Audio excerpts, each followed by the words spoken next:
दोस्तों, आज हम बात कर रहे हैं नक्षत्रों के बारे में। हमारे 27 नक्षत्र होते हैं। 27 नक्षत्र के बाद दोबारा फिर वही नक्षत्र आ जाता है। तो ऐसे एक साइकिल चलती रहती है।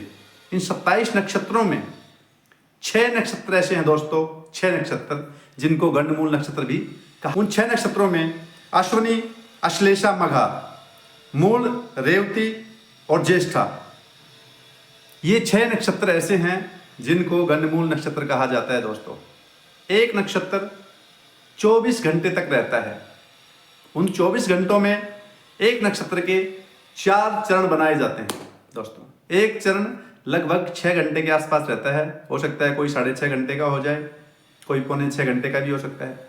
उनके आधार पर ही ये तय किया जाता है कि बच्चा कौन से नक्षत्र में हुआ है और उस नक्षत्र के पार्टिकुलर कौन से चरण में पैदा हुआ है। उदाहरण के लिए मैं आपको बता देता हूं, अगर कोई नक्षत्र फॉर एग्जाम्पल मूल नक्षत्र दिन में 12 बजे शुरू हुआ है और उस बच्चे का जन्म हुआ है दोपहर में 4 बजे, तो मूल नक्षत्र के वो बच्चा पहले चरण में आएगा, क्योंकि 6 घंटे तक पहला चरण रहता है, लगभग 6 सवा 6 घंटे तक। तो दोस्तों, ये तो है गंडमूल नक्षत्रों का। अब क्या बच्चा पैदा हो गया मूल में, तो ये जो मूल नक्षत्र हैं ये क्या प्रभाव डालते हैं बच्चे पे, अभी हम उस पे विस्तार से बात करेंगे। दोस्तों, 6 गंडमूल नक्षत्र हैं, उनमें 6 के 6 गंडमूल नक्षत्र अशुभ नहीं है। दोस्तों, मूल नक्षत्र, रेवती और मघा, जो 3 नक्षत्र हैं, ये थोड़े से ज्यादा पीड़ादायक होते हैं बच्चों पे। शास्त्रों में ऐसा लिखा हुआ है कि माता पिता जिनके घर बच्चे का जन्म हुआ है गंडमूल नक्षत्रों में 27 दिन तक कृपया करके बच्चे का मुंह नहीं देखें। 12वें दिन से लेकर के 27वें दिन तक बच्चे की गंडमूल शांति अवश्य करवा लेनी। ऐसा माना जाता है दोस्तों, अगर गंडमूल शांति बच्चे के लिए नहीं करवाई जाती है तो वह बच्चे के जीवन में बहुत भारी रहता है। बच्चे की आयु क्षीण होती है, स्वास्थ्य बहुत कमजोर रहता है, उसका शरीर शारीरिक सौष्ठव पूर्णता को प्राप्त नहीं होता है, बच्चे की पढ़ाई में बाधा आती है। बच्चे के जीवन में देखा गया है तरह तरह की बाधाओं का सामना बच्चे को करना पड़ता है। इसलिए कंजूसी को त्याग करके जितना आप कर सकते हो बच्चे के लिए अन्न, वस्त्र का दान, ब्राह्मणों का भोजन इत्यादि जरूर करवाएं। अब दोस्तों, बात आती है कि नक्षत्र में, गंडमूल नक्षत्र में बच्चा पैदा हो गया तो उसका उपाय क्या है।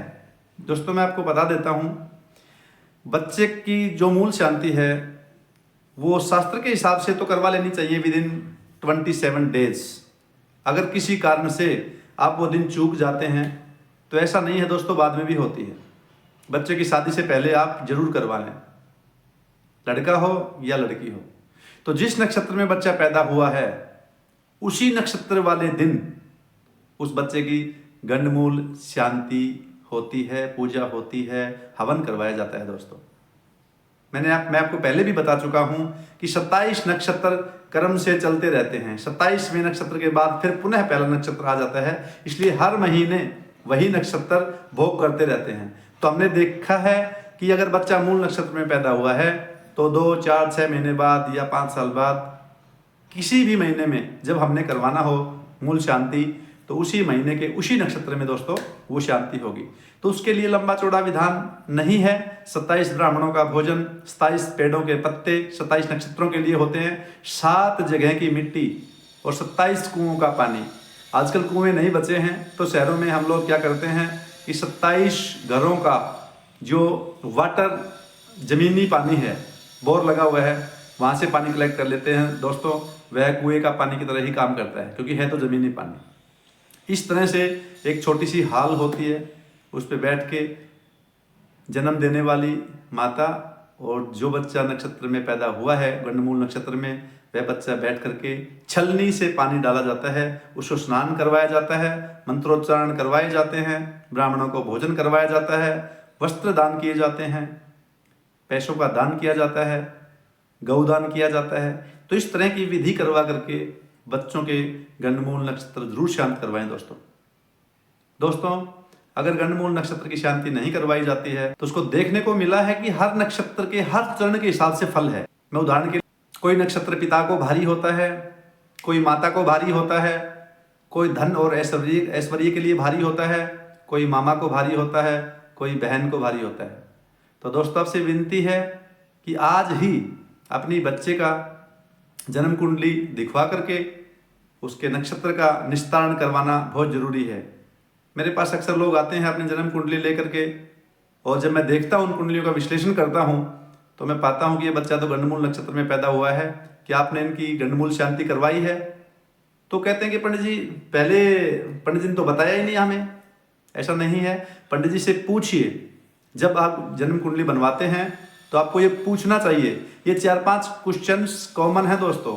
क्या मेरा बच्चा मूलों में तो नहीं है, जिसको देसी भाषा में मूल ही बोल देते हैं, क्योंकि मूल स्वयं एक नक्षत्र है और ये 6 नक्षत्र गंडमूल कहलाते हैं, तो इसका शॉर्ट नेम मूल नक्षत्र है। ये मेरा बच्चा मूलों में तो नहीं है, मेरा बच्चा मांगलिक तो नहीं है, मेरे बच्चे की कुंडली में पितर दोष तो नहीं है, और मेरा बच्चा शुभ घड़ी में कौन से पाए में पैदा हुआ है, चांदी के पैर से पैदा हुआ है, लोहे के पैर से, या तांबे के, या सोने के। तो ये चीज़ें जो हैं वो जन्म के समय जब आप ब्राह्मण से डिस्कस कर रहे होते हैं, जन्म कुंडली बनवाते हैं, तो दोस्तों उसी टाइम पूछ के नोट कर लेनी चाहिए। पता लगता है बच्चा 25 साल का हो गया, मांगलिक है। अगर आपको पहले पता लग जाता कि बच्चा मांगलिक है, आप तो तैयारी कर ही सकते थे मांगलिक बच्चा देखने के लिए। तो दोस्तों आपसे विनती है, अपने बच्चे के भविष्य के साथ खिलवाड़ न करें, जितना आप कर सकते हो। ऐसा नहीं है हर विधान बहुत लंबा चौड़ा होता है, लेकिन उसके कुछ सूक्ष्म उपाय भी होते हैं।